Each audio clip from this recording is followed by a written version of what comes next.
Good evening and welcome to our District 1 meeting. I am Michelle Caird, the current Board Vice President and the Director representing District 1. At this time, we will say the Pledge of Allegiance and have a moment of silence. I pledge allegiance to the flag of the United States of America and to the republic for which it stands, one nation, under God, indivisible, with liberty and justice for all.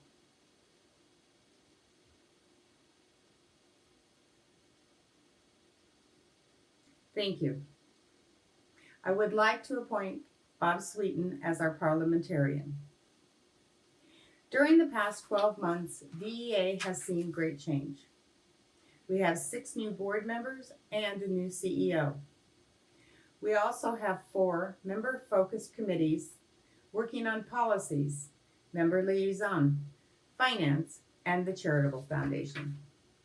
We are moving forward in a positive manner to better serve you, our members. Though we still have a great deal of work ahead of us, we are looking forward to once again gaining your trust and improving member relations. I want to thank our staff who worked hard to maintain service during unprecedented times. It is their dedication and commitment that kept our lights on and more. I would also like to thank all of the members for their understanding and support over the past year. Without your involvement and influence, we would not have moved Valley Electric in such a positive direction. I look forward to serving the members in 2020 and all the challenges and successes that lie ahead. At this time, I would like to introduce Mark Stallings, Valley Electric's CEO. Thank you. Welcome, and thank you for joining us. We wish we were able to hold this meeting in person. However, the safety, the well-being of our employees, members, and consumers is our number one priority. Also, maintaining the business continuity, keeping the lights on, that's our number one priority as well. The theme for this year's annual meeting is rebuilding trust, member focus, looking ahead, leading by example. We asked the employees a series of 3 questions. Basically, what does it mean, number 1, to be member focused? What's it mean to be looking ahead? And what does it mean to be leading by example? We had great answers from all of the employees, and I wanted to take this time to share those answers with you. So the first one, member focused. Putting members first, listening to understand what the members are saying. Revising the bylaws and the policy is a big part of being member focused, because the whole intent of the bylaws and the policies is to make sure the members are in control. Providing solutions and choices, focusing on member needs, responding with a sense of urgency, being results oriented and being people oriented, being professional, courteous, respectful, and then viewing things from a member's perspective. Member focused also includes developing and offering quality products and services. And finally, member focused is communicate, communicate, communicate. In fact, I could say it another 3 times, communicate, communicate, communicate. There's really no limit to how much we need to communicate, and I don't really think that we can over communicate. So that's what our employees believe member focused looks like, what it's all about. I think what surprised me, it didn't really surprise me, I should say, but what I was satisfied and pleased with that our employees got it. I think this member focus really is what you all want. You want to be put first. You want us to listen to understand. And so we're going to work hard to be member focused. So the second piece of our theme for this year's annual meeting is looking ahead. So what does that mean? What's it mean to look ahead? What do the employees think it means to look ahead? So let's talk a little bit about that. The first thing was growing revenues. We all understand we need to grow the revenue on the broadband side as well as the electric side. We also need to set SMART goals. And when I say SMART goals, that's the word SMART means something. It means specific, measurable, attainable, realistic, and time-bound. SMART goals are critical to being a successful business. We want to manage our expenses. We've heard this loud and clear from all of you. It's critical, it's important. We need to do this. We also need to invest in our employees. We want to be a good place to work. We want to have the best people working here so that we can serve you best. We want to make good decisions.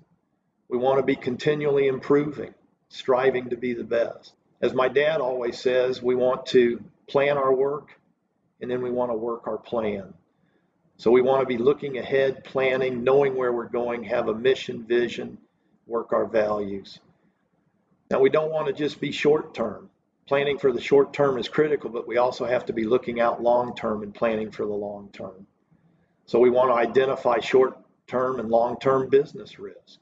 We want to build a collaborative team environment, and then we want to make investments that improve performance.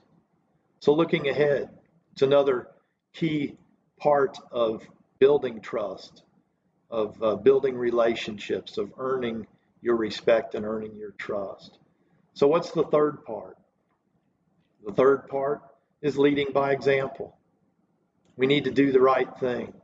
We need to listen. We need to tell the truth, value people, work efficiently, strive to do our best, give positive feedback, and keep you, the members, informed.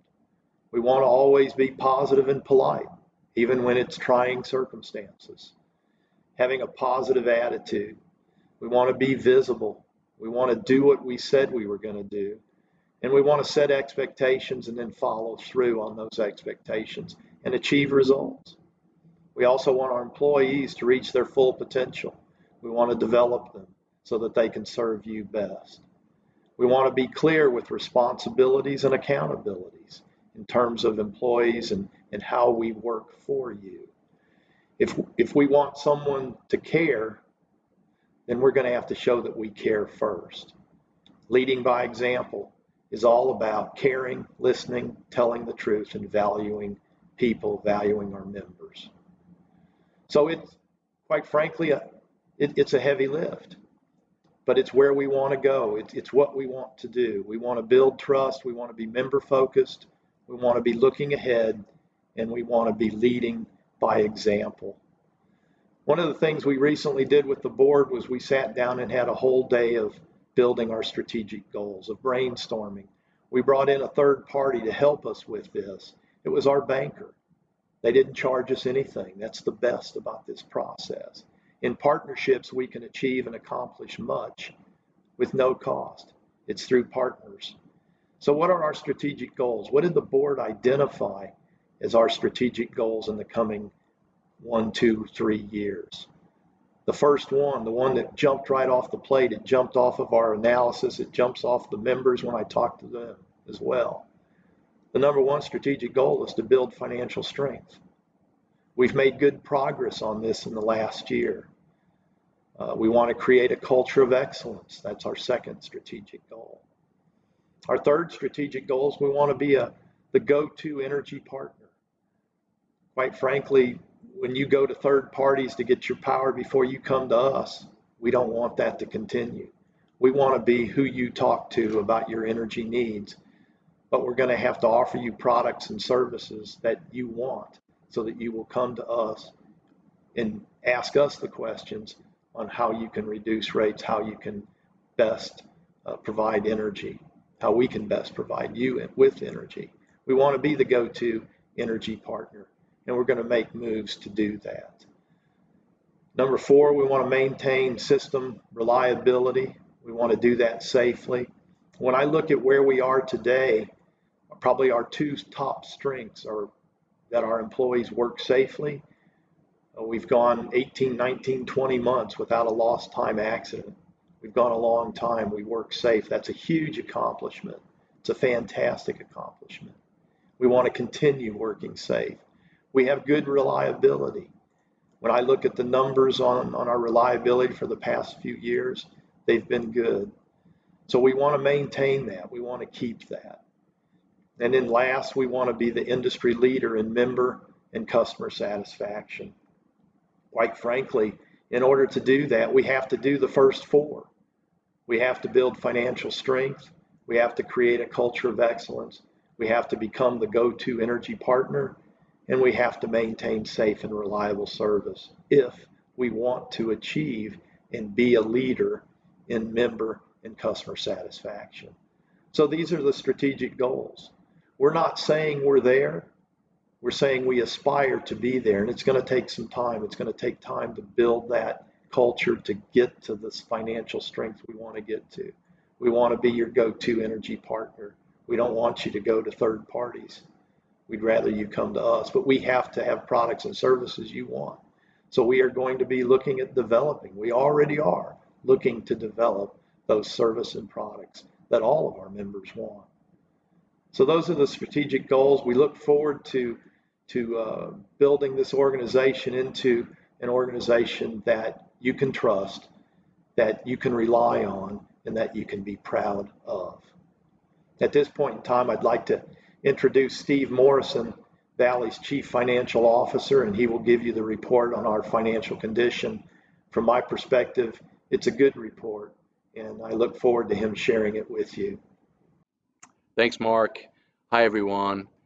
I'm happy to present the 2019 financial results of your electric cooperative. Happy to say that 2019 was a year of improvement for Valley Electric. I'll cover the revenues for Valley Electric, some cost items, and also talk to you about metrics and areas at which we improved in. I'll also share my thoughts about the broadband business. So let's jump in. So for the last 3 years, you see a chart in front of you. The orange line is 2019, the blue line is 2018, and the gray line is 2017. And what you're looking at is the consolidated revenues in millions of dollars. You're also looking at a traditional twin peaking system where what that means is that we can peak either in the summer or in the winter. And as you can see on the graph, we typically peak in the summer, but we definitely have some stronger load in the winter when we're running our heat, and obviously in the summer when we're running our air conditioners. Obviously the lines generally overlap.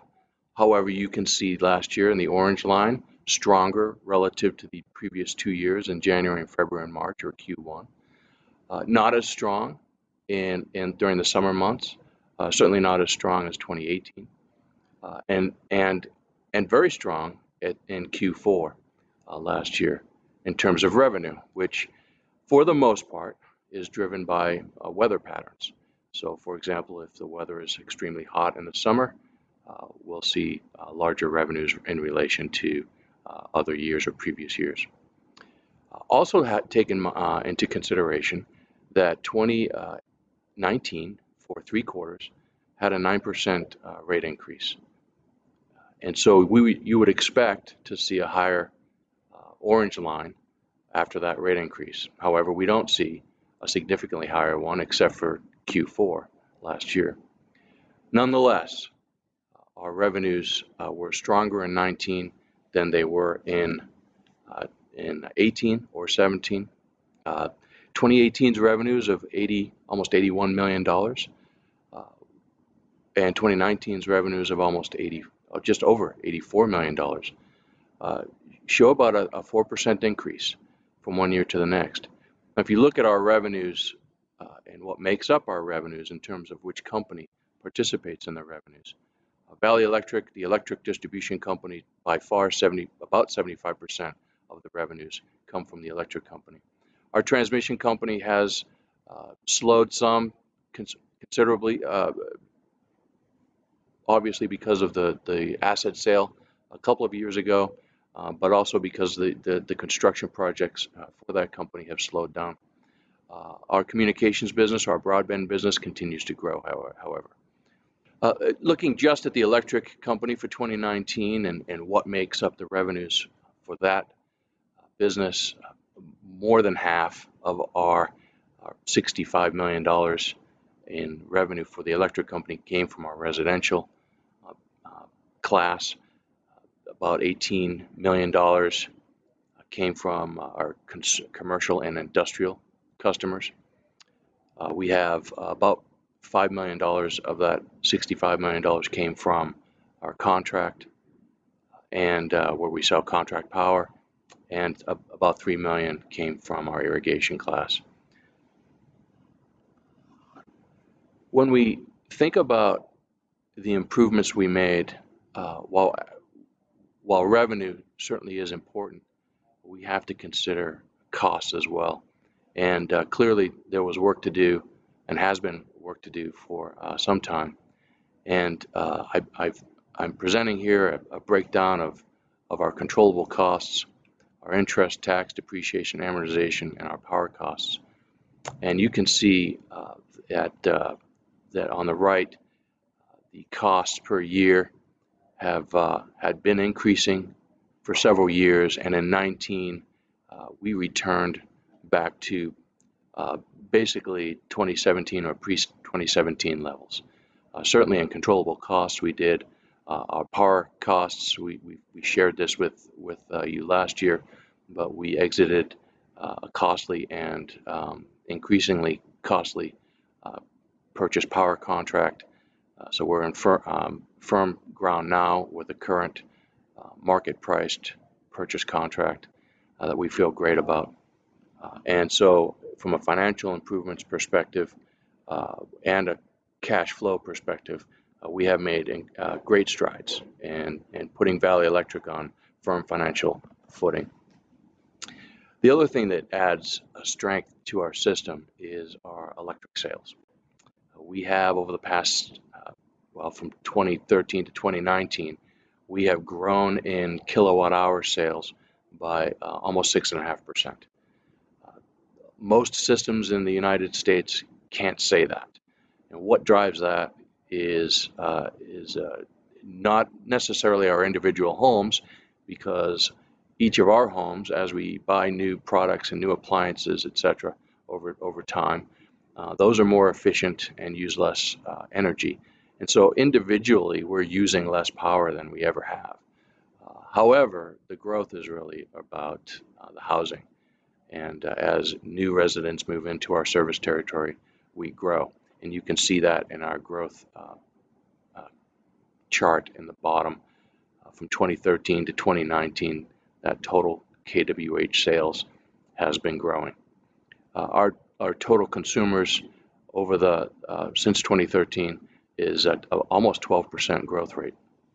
Speaking about the communications business, I would like to share with you a 4-year view of revenue in millions.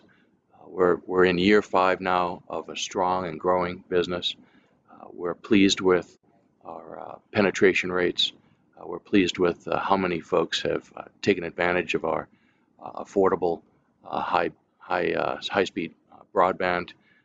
We're unfortunately had trouble getting any traction with our video product, our TV product, and so that we gave up on that business in 2018, early 2019.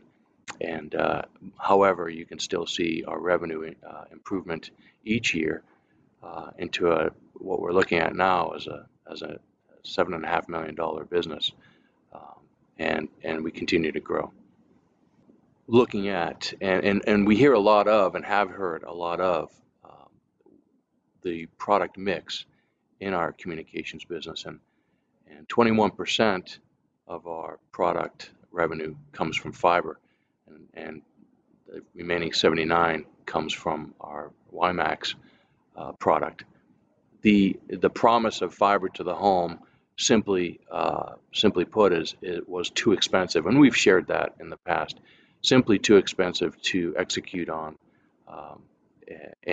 so management and the board had previously made a decision to focus on getting high-speed broadband into everyone's homes that wants it, and converting to a fiber solution slowly over time, to let the revenues, in a sense, pay for that build-up instead of taking on additional debt.